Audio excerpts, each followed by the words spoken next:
Hello friends, welcome to शिक्षक prep. तो friends, BPSC TRE 3.0 से रिलेटेड लेटेस्ट इन्फॉर्मेशन है आप सभी के लिए।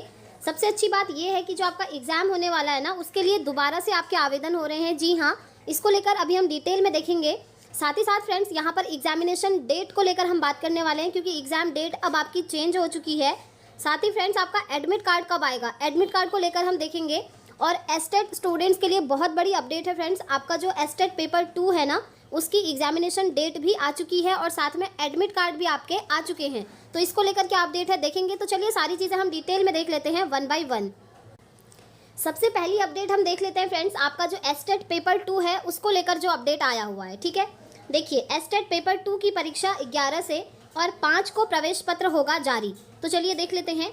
सारण जिले में स्थगित परीक्षा पटना में 9 जून को होगी। ठीक है, ये ध्यान रखिएगा। आपको जानते ही हैं कि सारण में जो आपका एग्जाम होने वाला था वो नहीं हुआ था, स्थगित हो गया था कुछ रीज़न की वजह से, तो अब वो 9 जून को होगा। तो डिटेल में देख लेते हैं यहाँ पर क्या इन्फॉर्मेशन है। बिहार विद्यालय परीक्षा समिति की ओर से माध्यमिक शिक्षक पात्रता परीक्षा यानी कि एस्टेट 2024 प्रथम के पेपर 2 की परीक्षा 11 से 19 जून तक 2 पालियों में कंप्यूटर बेस्ड यानी कि सीबीटी मोड में होगी। ठीक है, यहाँ पर आप समझ गए, पेपर 2 की परीक्षा आपकी 11 से 19 जून के बीच में होने वाली है, 2 पालियों में, यानी कि एक दिन में 2 शिफ्ट में एग्जाम होगा। और ये एग्जाम आपका कैसा कंप्यूटर बेस्ड है, यानी कि ऑनलाइन पेपर है। निर्धारित परीक्षा केंद्रों पर ही आयोजित की जाएगी। इसके लिए एडमिट कार्ड 5 जून को समिति की वेबसाइट पर अपलोड कर दिया जाएगा।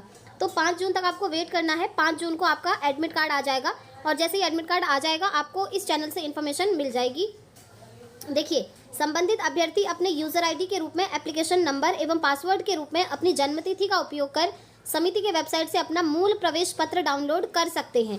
ठीक है, ओके। सारण जिला में 22 मई से 26 मई तक स्थगित की गई परीक्षा 9 जून को पटना जिला मुख्यालय में निर्धारित परीक्षा केंद्र पर आयोजित की जाएगी। तो देखिए, जिन स्टूडेंट्स का पेपर था ना उस बीच में 22 मई से 26 मई के बीच में और पेपर आपका स्थगित हो गया था, तो आप लोग ध्यान दीजिएगा, यहाँ पर 9 जून को आपका पेपर होने वाला है। परीक्षा का प्रवेश पत्र 3 जून को समिति की वेबसाइट पर अपलोड कर दिया जाएगा।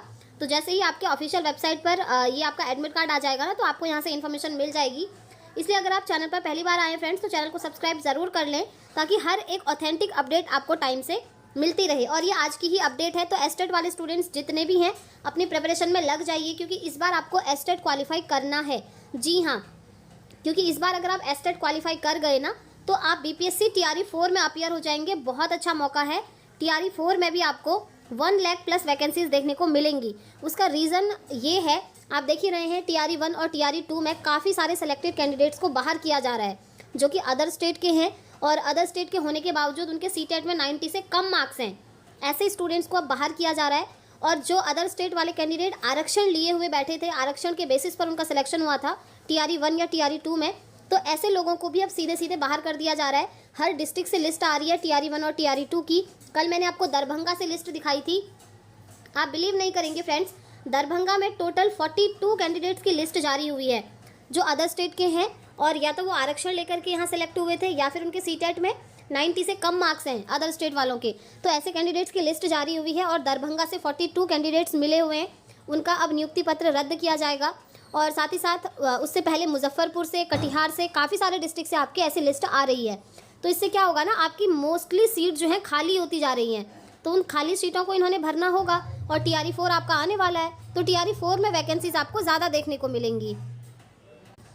तो देखिए फ्रेंड्स, एस्टेट देने वाले जितने भी कैंडिडेट्स हैं ना, वो अच्छे से अपनी प्रिपरेशन कीजिए और एस्टेट क्वालिफाई कर लीजिए, क्योंकि फिर आपको टीआरई 4 में मौका मिल जाएगा अपीयर होने का और आपका सिलेक्शन भी हो जाएगा फ्रेंड्स, क्योंकि वैकेंसीज भी काफ़ी सारी आने वाली हैं। तो चलिए, ये तो बात हो गई एस्टेट एग्जाम की। अब हम बात कर लेते हैं बीपीएससी टीआरई 3.0 को लेकर क्या अपडेट है। ये देखिए फ्रेंड्स, फिर से होगा टीआरई 3 के लिए आवेदन। ठीक है, आपका जो टीआरई 3.0 का री एग्ज़ाम होने वाला है ना, उसके लिए आवेदन आपके दोबारा से होंगे। लेकिन ये आवेदन सभी कैंडिडेट्स के लिए नहीं है। दोबारा आवेदन कौन कौन कर सकते हैं, देखिए, तीसरे चरण की शिक्षक बहाली यानी कि टीआरई 3 के लिए 6-7 जून के बाद फिर से आवेदन लिए जाएंगे, यानी कि 6 और 7 जून को दोबारा से आप आवेदन कर सकते हैं। कौन कौन कर सकते हैं, देखिए, हालांकि इस बार केवल उनको आवेदन देना होगा जिनके पास गेस्ट शिक्षक का अनुभव है, यानी कि जो गेस्ट टीचर हैं, अगर वो चाहें तो वो आवेदन कर सकते हैं 6 और 7 जून को आप लोग, क्योंकि आप जानते हैं और वे वेटेज का लाभ लेना चाहते हैं। अन्य अभ्यर्थी जिन्होंने पहले आवेदन दिया है उनको फिर से आवेदन देने की ज़रूरत नहीं है, यानी कि ये आवेदन 6 और 7 जून को सिर्फ उन लोगों के लिए खुला हुआ है जो गेस्ट टीचर हैं, ठीक है।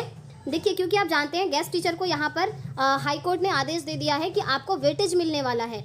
कैसा वेटेज मिलेगा? अगर आपने 1 साल तक पढ़ाया है एज अ गेस्ट टीचर तो आपको गवर्नमेंट शिक्षक भर्ती में 5 मार्क्स का वेटेज मिलेगा, और अगर आपने एज अ गेस्ट टीचर 5 साल तक कहीं पढ़ाया है तो आपको टोटल 25 मार्क्स का वेटेज मिलेगा गवर्नमेंट शिक्षक भर्ती के एग्जाम में। तो अगर आप में से कोई स्टूडेंट्स ऐसे हैं जो गेस्ट टीचर हैं और चाहते हैं आरक्षण का, ये आरक्षण ही मानिए आप इसको, क्योंकि वेटेज बहुत ही अच्छे मार्क्स का है। अगर आप लोग ये लाभ लेना चाहते हैं तो आप लोग ज़रूर फॉर्म फिलअप करिएगा, क्योंकि देखिए अगर आप ये करते हैं ना, अगर आप लोग ये फॉर्म फिलअप करते हैं तो आपके चांसेस बढ़ जाएंगे सेलेक्ट होने के, क्योंकि आपको यहाँ पर मैक्सिमम 25 मार्क्स का वेटेज मिल रहा है फ्रेंड्स, ठीक है। तो इनके लिए ये आवेदन अभी खुले हुए हैं। तो ये बात हो गई फ्रेंड्स कि कौन जो है दोबारा से आवेदन कर सकते हैं 6 और 7 जून को। अब हम बात करते हैं कि आपका TRE 3 का एग्ज़ाम कब होगा। तो देखिए फ्रेंड्स, हाई कोर्ट का ऑर्डर आपने देखा ही था, जब ये गेस्ट टीचर वाला मामला चल रहा था तो स्टे लग गया था पेपर में, यानी कि आपका पेपर नहीं होना था 20 जून के बाद। लेकिन 2 दिन के बाद शिक्षा विभाग का जो ऑर्डर आया था वो भी मैंने आपको दिखाया था। शिक्षा विभाग के अकॉर्डिंग ये था कि जो गेस्ट टीचर वाला ये मामला है हमने एक्सेप्ट कर लिया है और आयोग को उन्होंने नोटिस भेज दिया है, यानी कि अब गेस्ट टीचर को ये लाभ मिलेगा, ये जो मार्क्स का वेटेज है। तो अब जो स्टे था वो हट चुका है आपका, यानी कि TRE 3 पर अब कोई स्टे नहीं है। तो आपका TRE 3 फ्रेंड्स आप ये मानकर चलिए 20 जून के बाद अब कभी भी हो सकता है।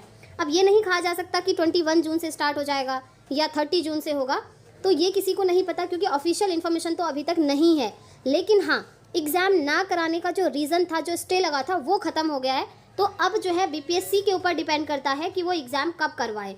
हो सकता है जून एंड तक हो जाए, हो सकता है जुलाई में भी जा सकता है, क्योंकि आप जानते हैं इलेक्शन वगैरह चल रहे हैं और इस बीच में काफ़ी चीज़ें चेंज होती रहती हैं। और फिर बिहार में तो मोस्टली आप लोगों ने देखा भी होगा, ठीक है, क्योंकि हम ये चीज़ पहले से देखते आ रहे हैं। TRE 1 में, TRE 2 में एग्ज़ाम के दिन आपकी टाइमिंग तक चेंज हो गई थी। बताइए, ऐसा आपने अदर कहीं भी नहीं देखा होगा किसी भी एग्ज़ाम में, किसी भी स्टेट के, कि एग्ज़ाम के दिन आप टाइम चेंज कर दे रहे हैं ट्रेन की वजह से। ऐसा नहीं होता है, लेकिन बिहार में हुआ था, आपने देखा होगा। तो ये चीज़ें हैं। तो एग्ज़ाम आपका कब होगा इसको लेकर कुछ नहीं कहा जा सकता, लेकिन हाँ, ना कराने का जो रीज़न था वो ख़त्म हो चुका है, स्टे हट चुका है। तो अब सीधा सीधा आयोग के ऊपर, यानी कि BPSC के ऊपर डिपेंड करता है कि वो आपका एग्ज़ाम कब करवाए। लेकिन फ्रेंड्स देखिए, ध्यान रखिएगा, आप लोग 20 जून की डेट ध्यान में रखते हुए अपनी प्रिपरेशन करिएगा। हो सकता है कि आपके एग्ज़ाम 20 या 21 जून से ही स्टार्ट हो जाएँ, पॉसिबिलिटीज़ हैं। फिर आपको रिवीजन का टाइम नहीं मिलेगा, इसलिए आप लोग अपनी पढ़ाई करते रहें, रिवीजन करते रहें। अगर एग्ज़ाम आपका 20-21 जून से हो भी जाता है तो आप खुद को तब तक प्रिपेयर कर लें अच्छे से, ठीक है। और जैसे ही कोई अपडेट आती है एग्ज़ाम डेट को लेकर या एडमिट कार्ड को लेकर, तो आपको यहाँ से इन्फॉर्मेशन मिल ही जाएगी, क्योंकि यहाँ पर आपको हमेशा ऑथेंटिक इन्फॉर्मेशन मिलती है। साथ में हमारी क्लासेस भी होती हैं, और अभी हमारी CTET की क्लासेस चल रही हैं। डेली इवनिंग 6 बजे हम क्लासेस करते हैं, प्रीवियस ईयर क्वेश्चन पेपर कर रहे हैं। काफ़ी सारे स्टूडेंट्स जो है वीडियोज़ को देखते हैं, लाइक भी करते हैं।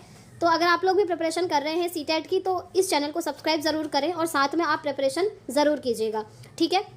क्योंकि देखिए, अगर आप CTET जुलाई क्वालिफाई कर लेते हैं इस बार, तो आप लोग TRE 4 दे पाएंगे, वहाँ पर आप एलिजिबल हो जाएंगे, ठीक है। ये हो गया, क्योंकि आप जानते ही हैं BPSC TRE में अगर आपको बैठना है तो CTET या STET आपको चाहिए ही चाहिए। अब हम बात कर लेते हैं कि आपका एडमिट कार्ड कब आएगा फिर। तो देखिए, अभी तो एग्ज़ाम डेट ही क्लियर नहीं है, तो एडमिट कार्ड को लेकर अभी ये अपडेट है कि एडमिट कार्ड आपका एग्ज़ाम से 2 या 3 दिन पहले आ जाएगा। अब एग्ज़ाम आपका अगर 20 जून से होता है तो एडमिट कार्ड 15 जून के बाद कभी भी आ जाएगा। तो इसको लेकर जब ऑफिशियल नोटिस जारी होगा फ्रेंड्स, तो आपको यहाँ से इन्फॉर्मेशन मिल जाएगी। अब देखिए, कल मैंने आपको बोला था कि ये जो आवेदन है ना TRE 3 के लिए, ये दोबारा से हो रहे हैं और गेस्ट टीचर के लिए दोबारा मौका मिलने वाला है। लेकिन कल ये इन्फॉर्मेशन एकदम बड़ी कंफर्म नहीं थी, तो मैंने आप लोगों को ये बताया था। तो अभी ये इन्फॉर्मेशन कंफर्म हो चुकी है कि यस, गेस्ट टीचर को मौका दे दिया गया है। अगर कोई भी गेस्ट टीचर है तो फॉर्म फिलअप ज़रूर करें, क्योंकि यहाँ पर आपको 5 से लेकर 25 मार्क्स का वेटेज मिल रहा है। तो आज के लिए यही अपडेट थी फ्रेंड्स। बाकी जो भी अपडेट आएगी आपको यहाँ से मिल ही जाएगी। अगर आपका कोई भी क्वेरी है तो आप मुझसे कमेंट बॉक्स में पूछ सकते हैं। मैं पूरी कोशिश करूँगी फ्रेंड्स आप सभी को रिस्पॉन्स करने की। तो इस वीडियो में इतना ही रखते हैं, मिलते हैं अब हम इवनिंग में अपनी क्लास के साथ। Thanks for watching.